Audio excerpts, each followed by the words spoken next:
And now, live from Level 5 Productions on the island of Milleronia, it's The Larry Miller Show.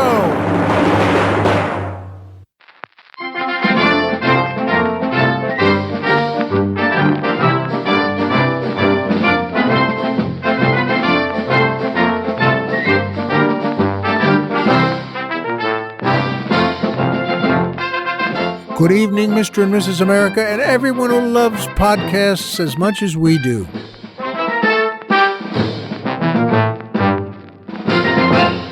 Hi, folks, I'm Larry Miller, but in a way, aren't we all? And you know, it's been a long time since we've talked. And I'm glad you're here, and so is Colonel Jeff. You know, and by the way, just to let you know, we're outside now at stately Miller Manor. We're recording outside today, well, for lots of reasons. First of all, but just wanted to let you know, you might hear an airplane go by or a doggy come up and lick the colonel's knees or something like that. And I'm not teasing about that. They like that. They're down on the little couches now, but then they get up and come over and sniff and lick. That's normally before you get married. That's something I do. But it's nice to have Ozzie and Maggie be able to do that too.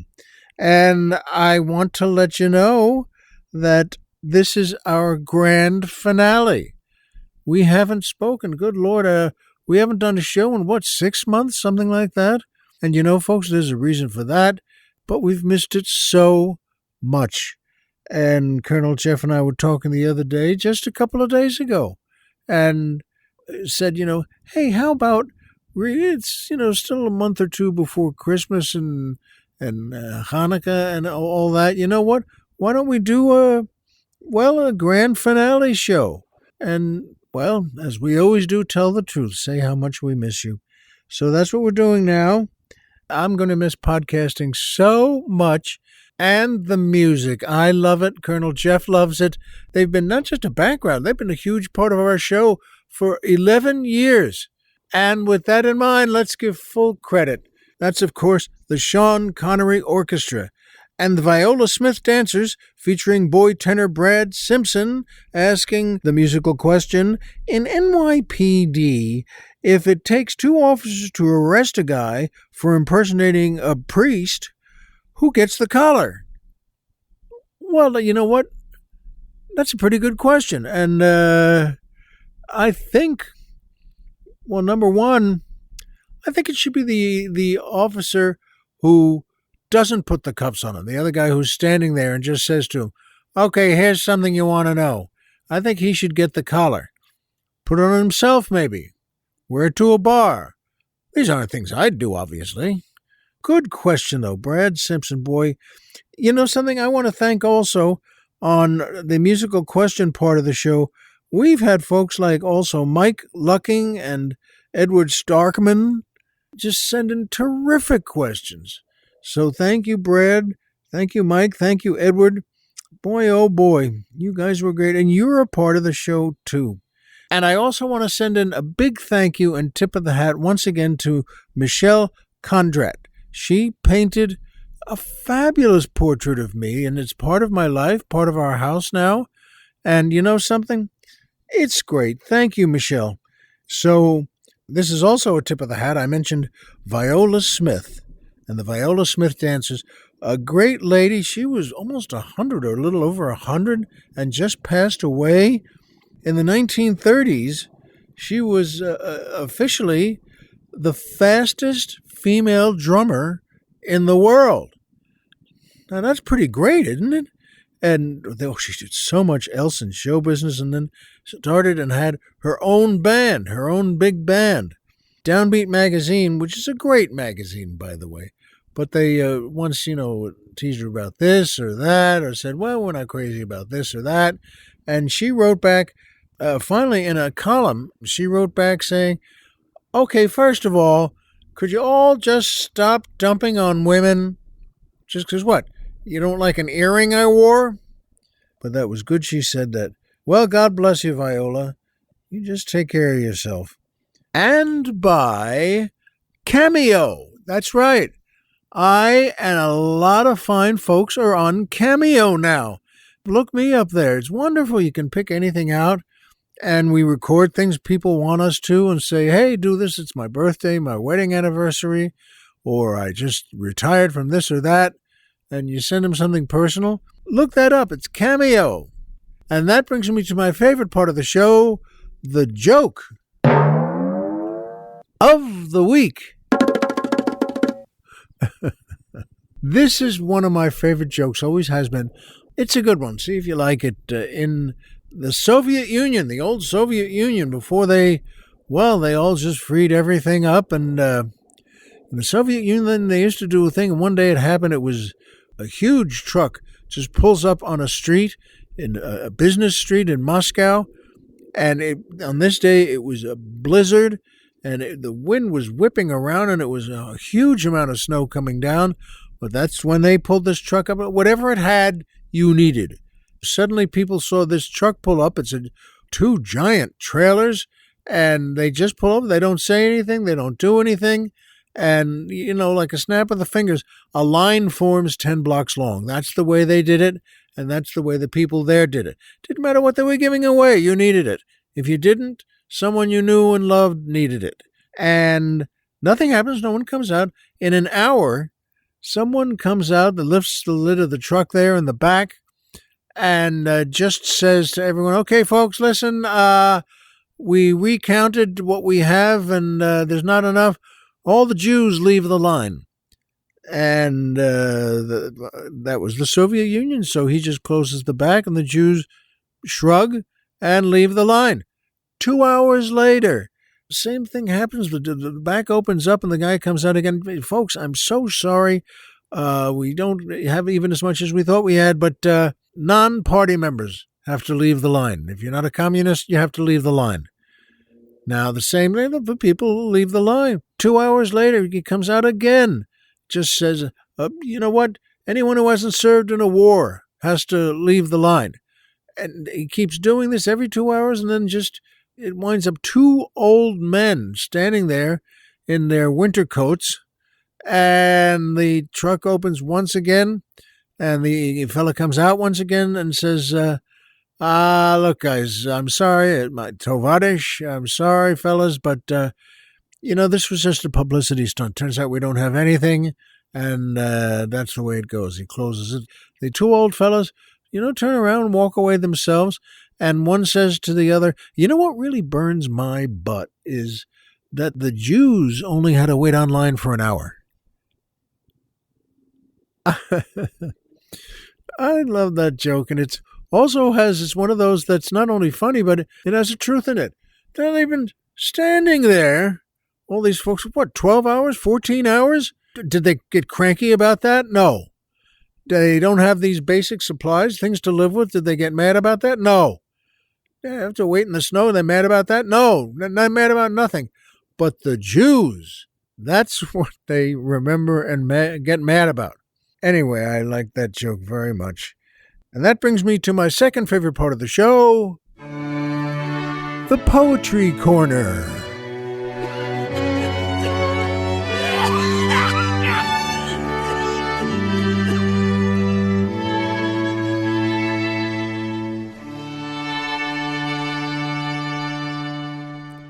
I have loved that music the whole way. And we checked.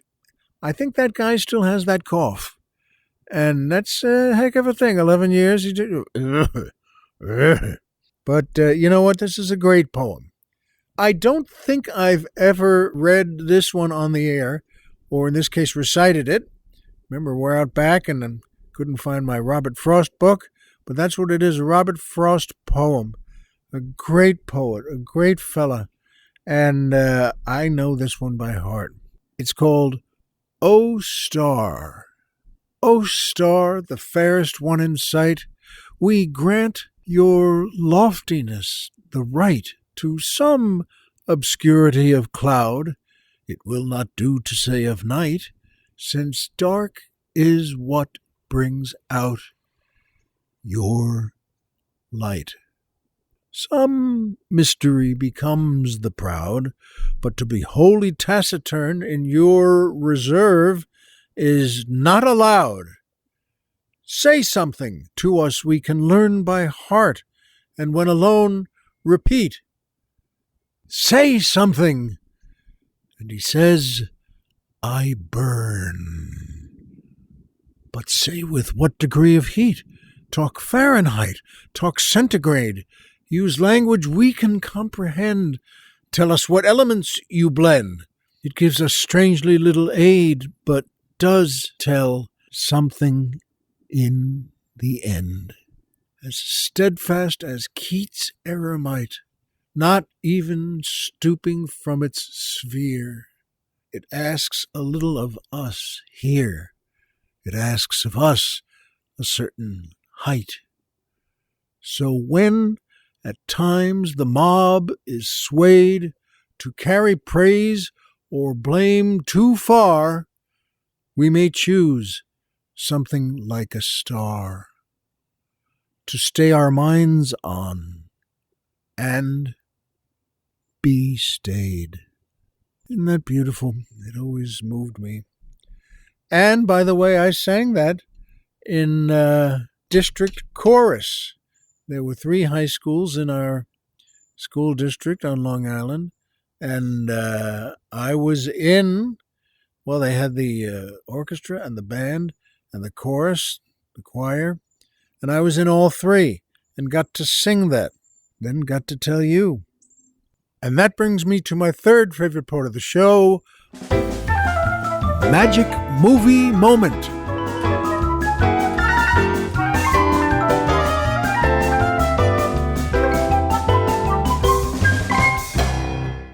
Oh, yes. And this one, by the way, I mentioned earlier as the orchestra leader, the great Sean Connery. I know that, and you know that he just passed away a couple of weeks ago.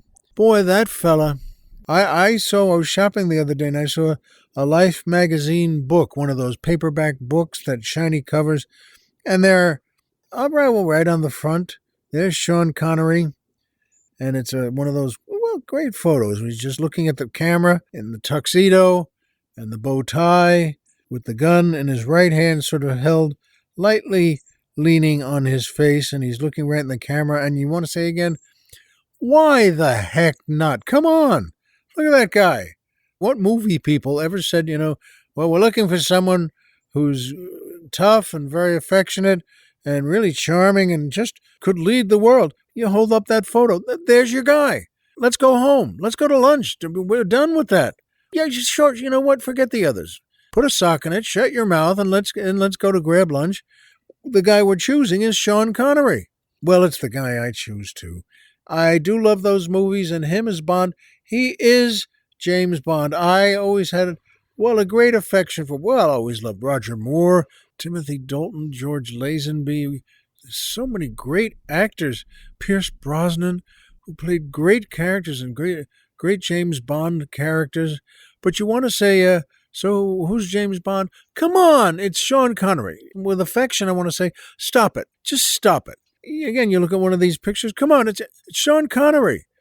In Dr. No, that was the first James Bond movie. Not just that he was in the first James Bond movie. And in the first scene, they always did. In his movies, they did the best first scenes. No one seems to be able to do that. And there he is in a gambling casino, the Riviera, France, somewhere. And he's at the table playing chemin de fer. And he's playing against the Countess. And she's in a red gown. And she says her name. And she says, and your name? And that's the first time we hear he has an unlit cigarette in his mouth, and he looks back and says, Bond, and lights the cigarette, and then James Bond. Now, come on, that's another, come on. All the other Bond actors have said, and they were correct. They said they used to practice trying to, how do you say that? Well, I love them all, but no, they didn't and couldn't, and even Daniel Craig, who's such a great actor, that Bond, light the cigarette, James Bond, come on. And later, very shortly later, he goes up to his room and the Countess is in there. And why wouldn't she be? Come on.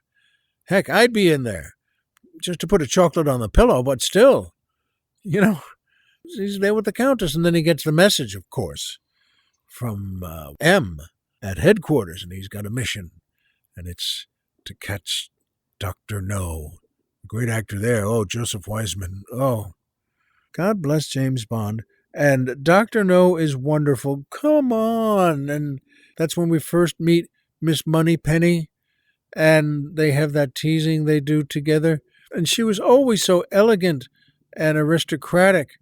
And yes, she wanted to go on a date with him. And he could do anything with that smile. He'd flip that hat across the room, right onto the hat rack. Come on! Jack Lord was Felix Leiter in that, and played it just right. He's not trying to fight James Bond, argue with him. He's Felix Leiter, the head of the CIA. Come on! I just have to say, 1,000 times? Ursula Andress, Ursula Andress, Ursula Andress. They have many, many. That was a big news item, by the way, when the new Bond girl would come out for the next movie, whatever that was. The great Halle Berry played that wonderful character, and she came out of the ocean too, in an orange bikini, swaying a bit, and she's fabulous. But no, you want to say, Ursula Andress, come on! She comes out of the ocean there and says, hello, who are you? Come on! I've already said, but it is magic to me. The first time a great actor said Bond, James Bond. Now, I'm not impersonating him. I couldn't do that and wouldn't do that. I guess I did. God bless you, Sean Connery. And God bless Bond, James Bond. And that brings me to my Uncle Arnie. I've been talking about him, every year. Been telling this story, which is true, about getting Christmas and Hanukkah gifts for everyone on my list, and friends and family. And God bless him, Arnie passed away this year, and he was 94. Quite a guy. I loved him very much. There are always people in your family, and you always say, I wish I had been a better nephew. I wish I had been a better cousin. I wish I had been a better this or that. But Uncle Arnie, God bless you. And this is a true story, and Colonel Jeff and I have made it a tradition to tell this every year as we get a little closer to Christmas. And it's the true story of getting gifts for friends and family and loved ones. It was near the end of November, and I was working north in the valley here, but I saw a new mall had opened up. I was coming back from work that day on the set, and I saw this mall, and I thought, you know what? It just struck me. Why don't I go in there? It's a new mall. They've got to have nice gifts, and I've never done that before. And I'm not the best gift giver. I don't know about you, but I can never remember this or that. And I walked into that mall, and it was a nice place to walk down. Oh, boy, it wasn't full because it was a brand new mall. And at the very end of that mall, there was a new store. And they had blank stores on either side of them because people hadn't bought anything yet there and made their own store. And this was a music box store. Now, it's not something you see every day, but I thought, music box, how do you like that? Well, that's something. And I went in there, and I just realized, I looked in my pocket just before I got in, I had made a list with addresses and zip codes and phone numbers of everyone I wanted to get a gift. And I was thrilled. And there were 17 items, 17 gifts you wanted to give out, and I realized, music boxes. I walked in there, it's empty, but there was a very nice fella from India, and he was happy to see me, he was thrilled to see me because there was no one in the mall. He loved his new store, and I said to him, I've got this list of relatives and friends, and I want to get gifts, do something I've never done. I want to get them all Christmas and Hanukkah gifts, and I just want to go clean. And he said, what is that, go clean? And I said, yeah, go clean. That was always my phrase with my friends. To go clean, you get clean. You don't have anything hanging on your shoes. You're clean. You've done all the gifts. You sent it off. You're clean. And that's what I wanted to do. I said, I want to go clean. First of all, his eyes lit up because he realized that who couldn't go clean in a music box store? And he said to me with a smile and bright eyes, he said, I can make you clean. And I said, let's go. We went around. He must have had, that was not a bit, wasn't a huge store. So he said, for a gift, who is dirty you want to make clean? And he was a very nice fellow and obviously just took to using things like that. I said, okay, first of all, the Hamiltons in Connecticut, they got 3 kids, and now they have 4, by the way. And he said, tell me about the Hamiltons. And I said, okay, here we go. And I've got for Marcia, the wife, God bless her, she's passed on now too. She got sick, but she was beautiful and a great wife and mother. Both of them, Pete and Marcia, by golly. I remember she was always so funny too. I was flying on a plane going cross country to something. And she asked, how are you going to fly? First class or coach? And I said, well, it's for a movie part, so they always give you first class. And she said, oh, yeah, that's great, boy. And she said, nothing more depressing than walking on a plane and turning right. She was just funny. And at any rate, I described her, where they lived and what a great cook and house. And he said, what's that about? He showed me one. He took me over. It was great.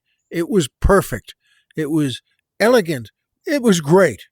I said, yes, I'll take that. And they were all, that was one of those days. I didn't even ask what the price was. They were all $120 or $150, something like that. I said, yes. And when I said yes, he almost gasped. He was so happy. Yes, okay. And he took that out and he put it on the counter up front. And he said at that point, he called his family in. The family had 4 or 5 kids and his wife, and they were also just so happy, such nice people. And they were going to take care of the gifts and start to pack them and wrap them. And he said, who does? And I told him about Hamilton, my friend Pete Hamilton. And I said, yes, he does this. He said that, well, he's a bond trader, but he can do this. He can make sure this happens. And he said, yes. And he took me right to something else. So I looked at it, looked around, picked it up, opened it up. I said, yes, let's go next. And he said, yes. And we went around, folks, to the Hamilton's kids.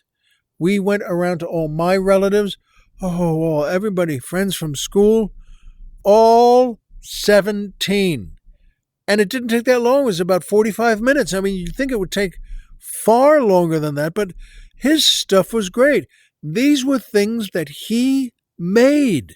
And now we took them all up front, and they were on the counter there in a big assembly line, and his family was packing them up and taking forms out and filling things out, and we did it all. Addresses correct, names perfect. We did it. And he looked at me now, and he, with a big smile, he was behind the counter, and he said, "You're clean." And I said, "You know what? I am. I wanted to go clean, and you got me clean." And his family laughed happily. They were so happy that I'd come in. Well, this guy deserved it. And I was so happy too. They were thrilled. And he said, "You clean, clean, clean." And folks, I'm telling you, then I just said, I was so full of energy, I shouldn't have even said anything. I said, "Your work is so good. It's just all beautiful and perfect. I wish we could get something for Uncle Arnie, but we can't. So, yes, I'll figure something out." His face dropped. And he said, "What? What? Who? What?" I said, "Yeah, you know what? I'm sorry I even said anything. My Uncle Arnie, great guy. He was a soldier, and he fought in World War II. And, in the Spanish Civil War before that. And, a great artist. And he was an oil painter and with charcoals. And then he also taught art in New York." And the guy said, wait, wait. And he took me around again, looking for things. And he couldn't find one. There was nothing there for Uncle Arnie. What do you do for a guy who's fought in World War II and is a great artist? And he says, wait, wait. And we looked around for another, 10, 15 minutes in his store. And I looked at him and I just said, I'm so glad you and I met, and you did a great job here. And I don't think we can do a great gift for Uncle Arnie. He was heartbroken. His face dropped. And I said, I held him by the shoulders, I remember. We were 2 feet apart, and I put my hands on his shoulders, and I said, it's wonderful to know you. Thank you very much. And you know what? Every gift is perfect. And he didn't want me to leave, but I did. I left. I said to the family behind the counter, I said, thank you very much. But they knew also, heartbroken, all of them. And the wife was, no, no, no. And I smiled. I put my hand on my heart, and I left the store. And I was sorry to do it, but I couldn't. What could you do for Uncle Arnie? And I walked back all the way down the brand new mall there, and I was passing a supermarket. And as I'm passing, I heard feet behind me doing that slap, tap, tap, tap, tap, tap, tap, tap, tap, tap, tap. And I turned around, and it was him. It was the guy from the store. And I looked at him and smiled, and he said, does he drink coffee? And I said to him, I smiled, and I said, how does that help you? I appreciate that you're trying so hard here. That's what he had gotten this idea. Does he drink coffee? We could get him some coffee, and he could send that. Not even made into a music box, by the way. Just a bag of coffee. Anything. And I said, we can't. I love you. Be well. And you know what? Have a great holiday yourself. And I went to the parking lot and walked out. But you know what? Turns out, God bless him, Uncle Arnie did drink coffee. That wouldn't have been the right gift. I can't even remember what I got him. But it made a fine story for you. I told it on the air, and then Colonel Jeff and I said to each other, you know what? A little later in the year, why don't we make that a yearly story about Uncle Arnie and about that nice man and his family way at the end of a brand new mall.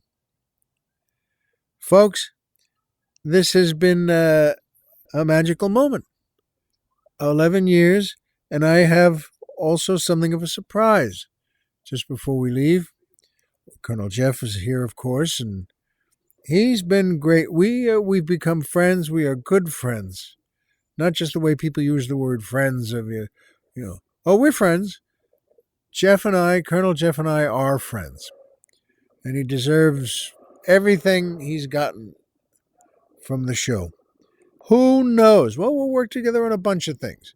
But what he deserves is that I'm promoting him to general. This is something he really deserves. He's been a colonel since the start of the show. And you know what?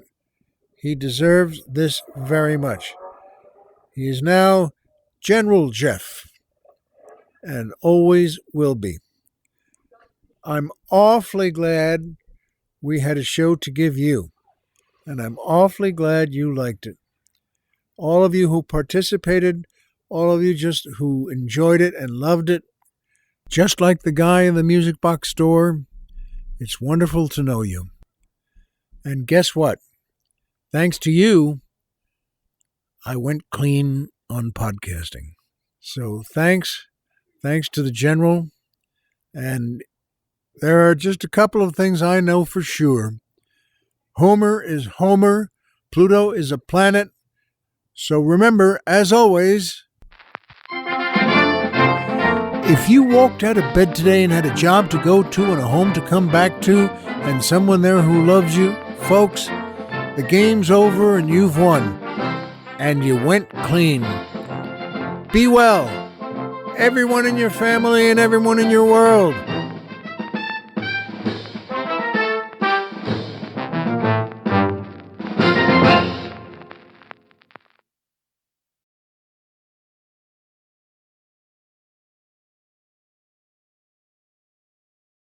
The joke of the week. Okay, and that brings me to my favorite part of the show.